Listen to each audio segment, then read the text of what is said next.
These plant cushions are roof insulation to keep you cool in summer, warm in winter, and happy when you see your energy bill and carbon emissions saved. The more plant cushions you have, the more you save. You can grow strawberries or mint for tea and boost your meal with fresh basil. Because of the simple materials, they cost little over €10 per cushion to make in Malta. Plus it's easy. First, a safety announcement. If you can walk on your roof, it can take the weight of plant cushions. Now let's start. Cut shading into 1 by 1 meter. Next, put weed mat, also cut 1 by 1 meter. Add mineral or rock wool, 1/2 meter by 1/2 meter. Add a thick layer of bark as plant food.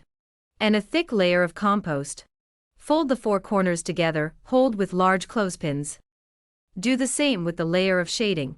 To tie the corners together, pierce a hole with scissors, and slide a tie wrap through the hole. And tighten.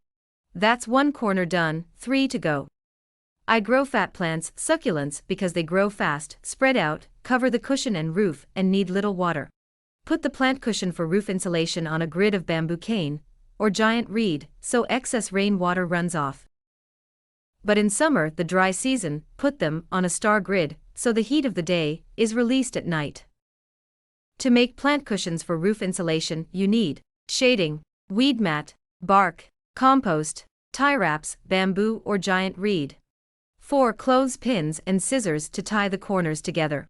Plant cushions for roof insulation are easily moved about but won't blow away. They give you a comfortable home, save energy and boost biodiversity.